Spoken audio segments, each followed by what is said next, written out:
I know I said I'd do more Apex videos last year, but the lore of this last year has just thrown me for a loop, so I've been waiting to get a better hold of what's going on. And here we are. This time, I think I've finally nailed down my theory on how the time loop in Horizon's lore is going to play out, so please indulge my insanity for however long this video will be. So, time travel. It's far from a new concept in the Titanfall universe. In fact, it's essential to arguably the most iconic part of any game in this universe as a whole, that being the effect and cause level of Titanfall 2, of course. But even more than that, time travel has been an essential part of Horizon's character since day one.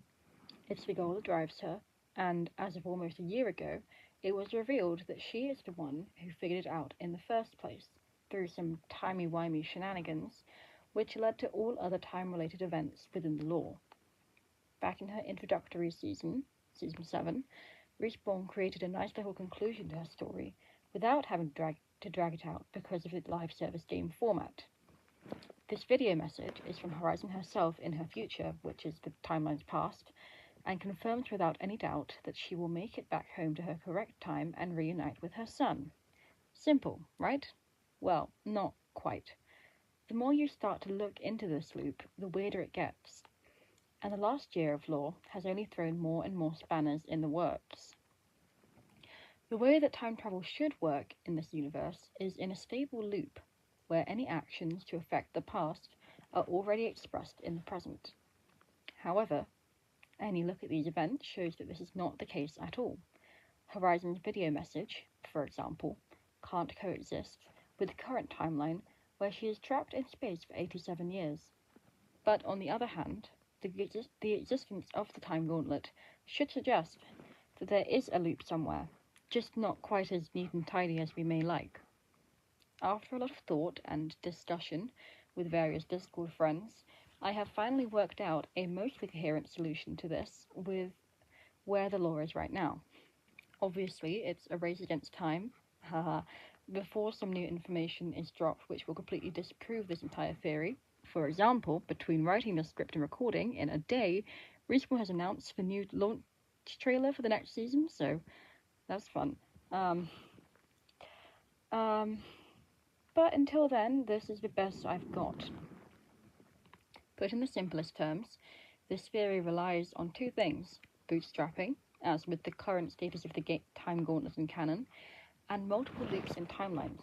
How does this work exactly? I'll explain. Picture this scenario. You are Dr. Mary Summers, also known as the legend Horizon. After being betrayed by your trusted assistant friend, you have found yourself 87 years away from where you should be in your lifetime, where all your friends and family are either dead or straight up missing. Naturally, being a super genius scientist, you decide that the best solution to this problem is to time travel back. The only issue being that, as far as you know, nobody has invented time travel yet. But that won't deter you. You join a blood sport to get lots of money, and that is when you find a message from yourself that seems to confirm that you will eventually achieve this goal. This appears to be good news for you, as it means that all your efforts aren't for nothing, but then you stop to think about it for a second. Where did this message come from? Future you has travelled back in time to record it, but meanwhile your son is still completely off the grid, and a whole ton of scientists still died in the explosion that your ex-assistant friend caused. Where was future you then? Why hasn't she changed anything except for sending this message through? Things get even worse when you find the time gauntlet that already exists in this timeline. That, like the video message, has looped through to your time, but still nothing else has changed. You're going to feel quite uncertain about the result of your own efforts now. How is everything still so messed up if you did manage to go back? Why is there no record of you being back yet? Basically, if it's all one clean loop, the timeline is in shambles and by all accounts should not work. So, therefore, there has to be more than one loop at play here for this plan to work. Through the use of bootstrapping, you have created a timeline where you have all the resources you need to take a second trip around and finally get back home, and then the timeline will, hopefully, all be in order again. So, time travel has already happened once, and the current Titanfall Apex timeline is the result of that. However, Horizon isn't there yet. Now she needs to use the setup that she has given herself to fully carry out her plan. Before we go any further, I should probably explain this whole bootstrapping thing. Bootstrapping, or the bootstrap paradox, is a theoretical time travel paradox where something sent back in time ends up in an infinite loop, which means the object doesn't have a clear point of origin. The name comes from the expression to pull oneself over a fence by one's bootstraps. Like an object being looped through time, it's literally impossible. This is a paradox which is consistent within a stable time loop, hence why the gauntlet that Horizon mates in the future can loop back around to catch up with her in the present. Therefore, in the first loop, this paradox means that the time gauntlet is cycling around the timeline endlessly, going from some unknown point in the galaxy to its appearance in Titanfall 2, to ending up in Taurus Silver's possession somehow, but to catching up with Horizon, who then sends it around again. Horizon designed the gauntlet before she found the actual copy, but it doesn't particularly matter if she makes it herself or not in this loop, as at some point she already did, hence the paradox. We won't think about that too hard. So, via the bootstrap paradox, the gauntlet ends up locked into going around every time and location it needs to pass through. But that means that the first loop is completely stable, and Horizon isn't home yet. Hence the need for a second loop to overwrite the first one, now that the loop that lets her time travel is in place to begin with. Now, I will explain how this complete timeline could work for the first loop, with the time gauntlet of the object being bootstrapped to hold it all together. Horizon goes to space, is betrayed, and then stranded. Meanwhile, the time gauntlet appears in the timeline for the first time at around 26:48, when the video message is recorded, but I'll get to that later. The gauntlet is at the other end of the galaxy, but somehow it lands in the possession of the IMC. The Ares division use it in their experiments, and then Jack Cooper uses it in the Effect and Cause mission. After that, the gauntlet is apparently destroyed, but then it's next seen in Taurus Silver's collection after his death. It could be a close replica, but I'm getting ahead of myself there. It may just be the real thing. It's there either way, so it doesn't really matter for my theory. Meanwhile, once she gets back from space, Horizon makes multiple designs of a hypothetical time travel device, but doesn't have the components to make one work yet. The final design that she lands on is the time gauntlet itself. After Silver's death, Horizon spots the real thing on display in the Apex Games Museum, and then subsequently is given it by Octane after he wins it in the contest. However, she still can't power the device until Alta shows up. I haven't mentioned Alta yet, but as this is a closed loop, she is of course now a fixed part of this timeline, ironically enough. Quite frankly, I can't see her, or Horizon's alternate evil dimension counterpart, who I'm just not even going to go there right now, having that significant of an impact in how this time travel thing turns out, now that Alta has given Horizon an arc shard which can, in theory, power the gauntlet, and also destroy the universe, apparently, but I'm not too bothered about that right now, as that will probably be fixed at some point. Alta will inevitably not be a threat forever, and this whole time travel thing has to happen post-canon so that Horizon doesn't have to be a playable legend anymore, so I'm just going to brush past her now that she's played her role. Then, at some point in the future, Horizon will time travel back to the past in order to set up this timeline for the second loop, and then New Loop Horizon will finally get to go home. Which brings us to where we are now. This just leaves a couple of holes in my plan. The first glaring hole is how she can set up multiple loops if she's dropping off the gauntlet in the past, which is why I propose that she will not return the first time that she drops off the gauntlet, and instead ensure that the timeline will be overwritten by her past/future self to avoid too many gauntlets all over the place. The second hole is more practical. It will probably be nearly a century by the time she can set this plan into action. 100 years is a long time, and she needs a way of making sure that the gauntlet is going to arrive in the right place at the right time for the IMC to pick it up. Furthermore, we have another problem, this being the knock-on effects of the event. Horizon's absence in the 2640s and 50s is the catalyst for a number of very crucial events to the timeline, which will have drastic consequences if they are undone in the second loop.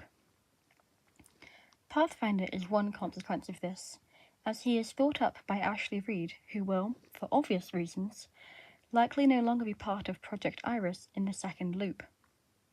This is the easiest problem to fix, because as Horizon has met him, she can just recreate him for the same results without all the other members of the group getting shot or maimed or exploded or going missing. The event causes the rift to be created, which leads to Olympus's eventual evacuation and acquisition for the Apex Games. This one is also technically fixable, as despite Horizon's presence possibly meaning that Olympus won't have Lillian Peck turning in her grave as soon as she dies in the second loop, Samadhi being what it is, still could likely end up being Rich Person Paradise after all the original scientists kick the bucket, and then it will be acquired for the games in more or less the same way. And then, of course, the event also causes another factor, which is integral to the timeline all the way through to the end, and also impacts the Apex Predators and the IMC by extension, which will naturally affect how the time gauntlet travels. However, there is a solution to this as well. The time gauntlet isn't the only thing that Horizon can make to send back in Bootstrap. In order to make sure the gauntlet can get where it needs to be, even in a timeline without the event, there's still someone who can live long enough to, whether she knows it or not, keep it on the right path, while potentially keeping some vital data safe. And, let's be honest, still owes Horizon a massive favour. So, that leads me to believe that Horizon did not just create one object to bootstrap around time in order to keep the timeline stable. In fact, I think she created two. And I have reasonable evidence to suggest that the second object is Ash's head. From the beginning, it's been clear that Ash is unlike any other simulacrum, and I'm ignoring Revenant completely, as he is the first sim and therefore an outlier who should not be counted. This has been apparent right from her appearance in Titanfall 2. From a Doyleist perspective, her having a unique head is to show her significance as one of the game's bosses, but in-universe, it implies something else. Previously, I had assumed that her head was a mark of her rank, as she had previously been a commander in the Apex Predators. However, this doesn't actually make much sense, as it seems she has been demoted upon becoming a simulacrum, as Sloane is the official second-in-command for Blisk, a commander, by the time of Titanfall 2. Ash has the same body model as the female simulacrum pilots, which implies that part of her is standard issue Hammond material, at least, and that her head is from elsewhere. Furthermore, her head has already been the subject of some interest in the lore, both in the Broken Ghost quest and the flashback implied in the comic from Season 6, the first ship. In the Broken Ghost, it is gradually revealed that the artifact that the Syndicate has hired Lobo to retrieve is Ash's head, supposedly because she happened to have the access codes for Olympus, along with some other valuable data, I would assume. So this establishes the idea that her head can be a receptacle to keep information safe, and then extract it when needed. But what's stranger is the comic from the following season, where a flashback shows Blisk throwing Ash's disembodied head into a portal to the Shadow Dimension, which is where it remains until the Legends go and pick up the pieces.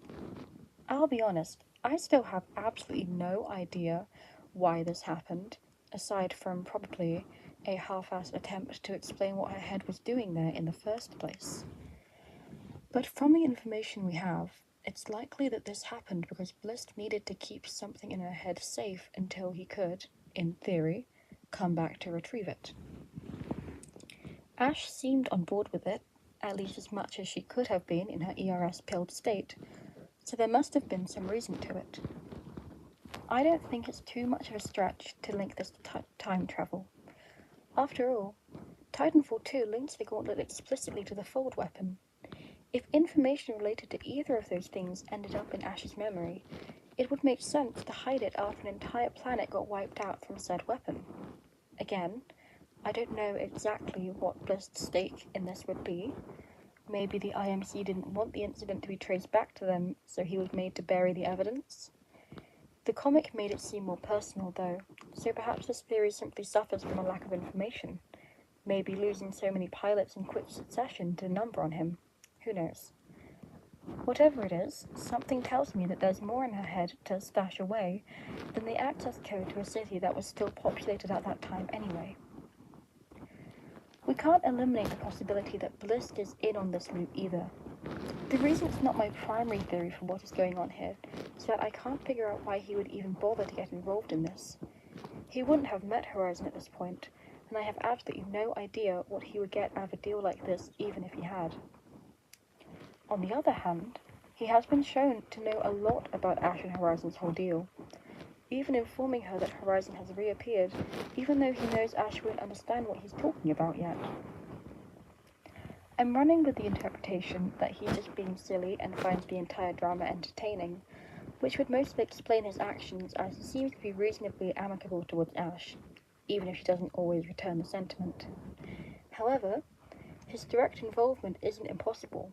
It will just require a lot more context to make any sense. As for what this data could be, I believe that there's still secrets in Ash that haven't been revealed yet. I would even go as far as to suggest that there's layers to this. One layer for data revealed to allow the IMC to reconstruct the gauntlet, and another layer locked back with Lee by the ego retention system that Horizon hid so it wouldn't be unearthed until the right time, and that we still haven't seen yet as Ash is currently occupied with stabbing rocks or something.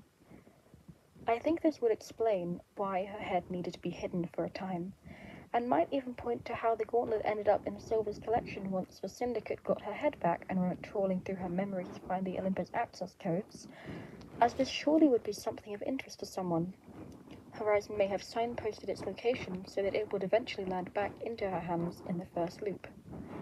Whatever this secret extra data is, I assume it will be instrumental in allowing Horizon to find a way to go back in time without wrecking with the fabric of the universe to get there.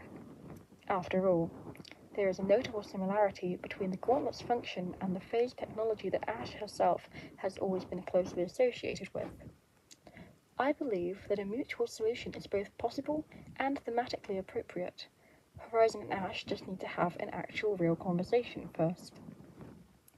On top of this, the flavor text from the Broken Ghost quest implies that her head has a very unusual construction, which could even point to Horizon's involvement.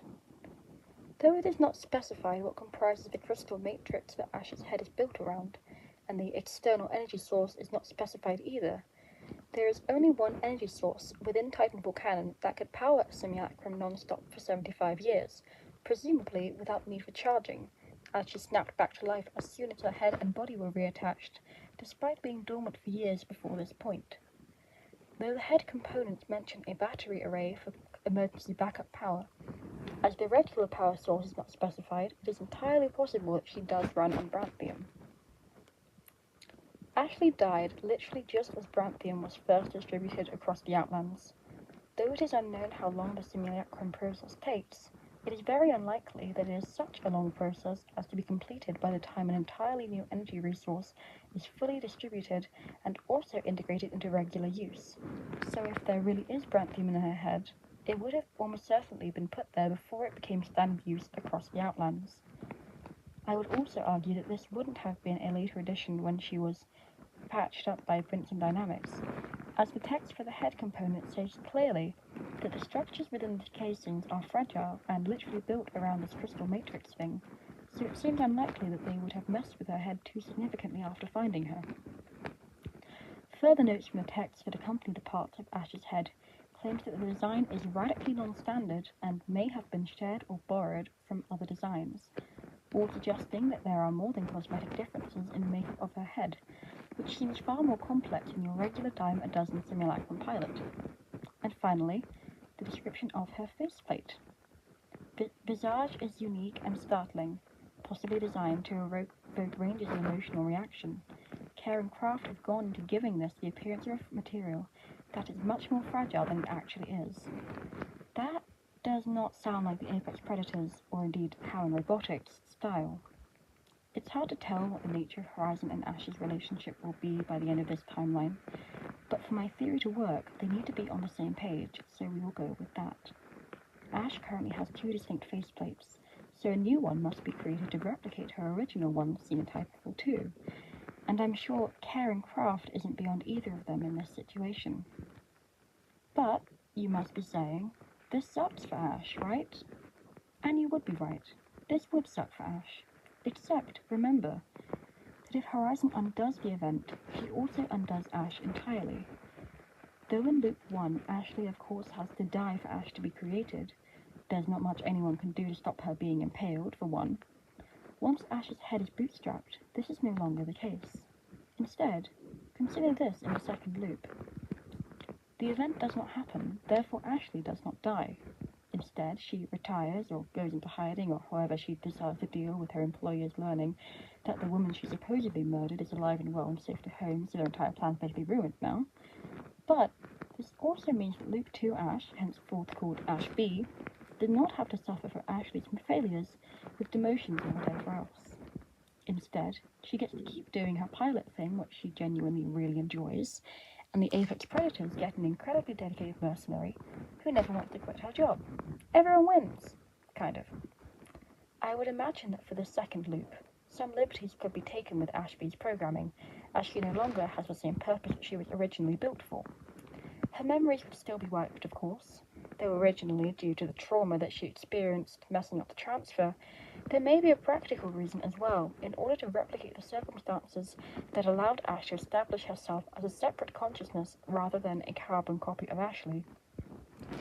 And the ERS would still be in place, as Lee's manifestation is integral for Horizon not dying in Season 11, as well as for the secret extra data that I theorize is back there as well.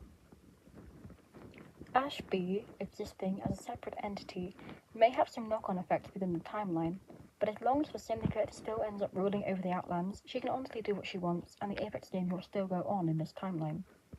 If Ash B can still get the gauntlet to where it needs to go, and be put in the right place to be found by the Legends, the timeline is still intact with plenty of wiggle room in the middle for her to get on with living her life without suffering a cosmic retcon. Far from a perfect solution, but also a lot better than the alternative for her, which would literally have her erased from existence instead. So, Ash could act as the linchpin for the new timeline, which would negate the need for the event to still happen. In return for being thrown back and forth across time for all eternity to ferry around the time travel donut, she gets to not be erased in the overwritten timeline, and possibly get a better time as a mercenary as well, without having to answer for Ashley's failures. Maybe she won't be killed by Cooper this time, for example, if she has a different role, and also finally gets to keep that promotion. The ego retention system already influences a simulacrum down to what they see in the mirror, so what's one more influence to keep everything running smoothly? Ash is canonically concerned with the consequences of time travel at the moment.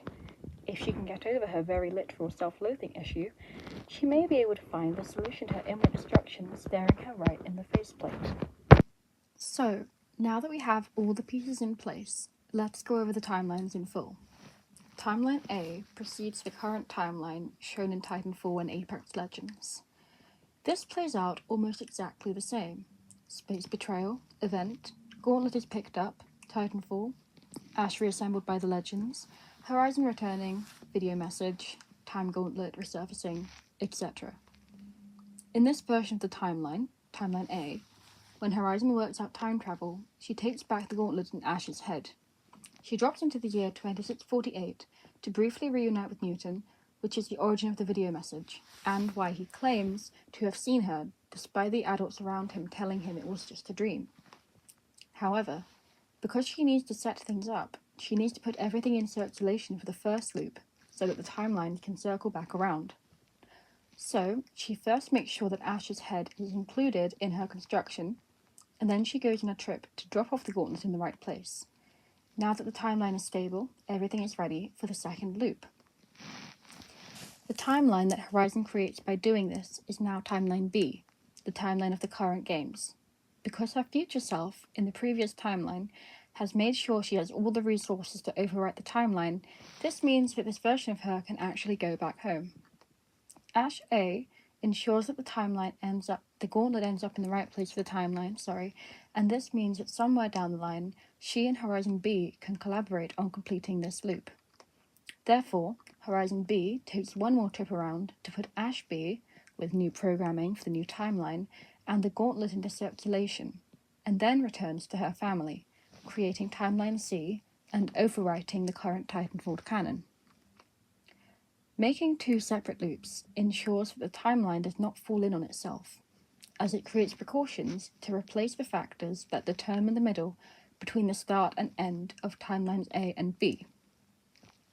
The reason that Horizon is not yet back with her family is because this second loop has not happened yet, as the time loops have to be stable, so the only possibility is a complete reset that will change past events to mean that Horizon is back home by 2648. Chronologically, this means Horizon is betrayed and left to die in space. 2 years later, in 2648, A Horizon returns and briefly reunites with Newton Summers, recording a video message for Horizon B.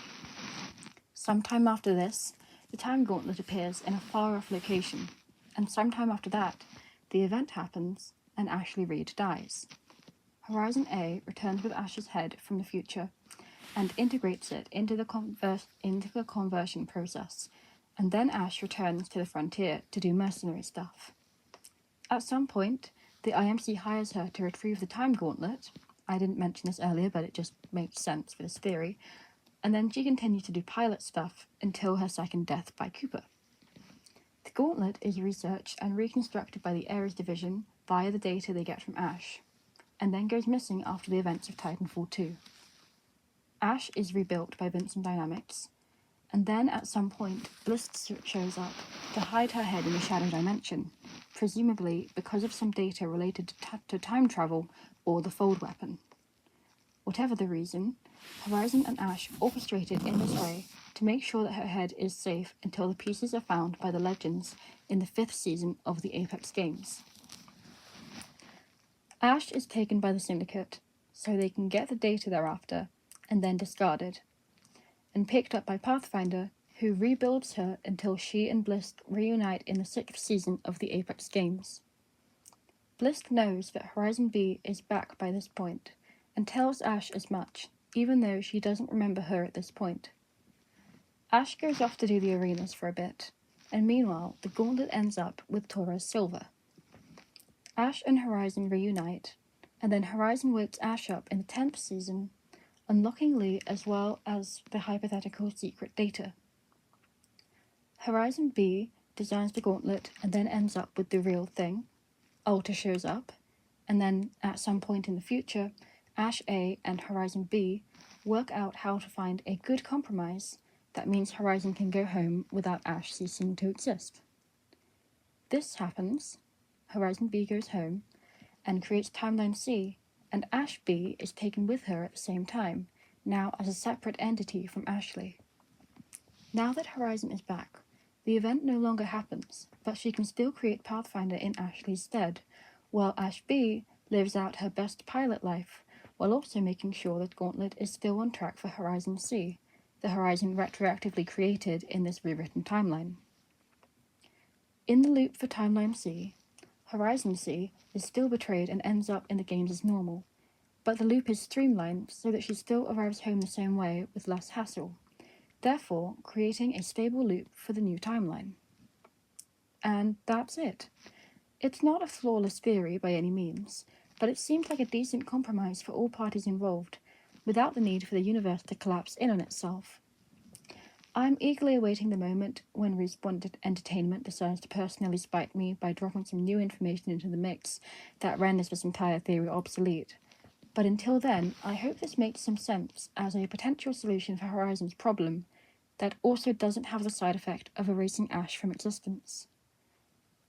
Thank you for listening. I hope your brain is not mush now, and I hope to see you whenever I am next compelled to make another video. Bye-bye.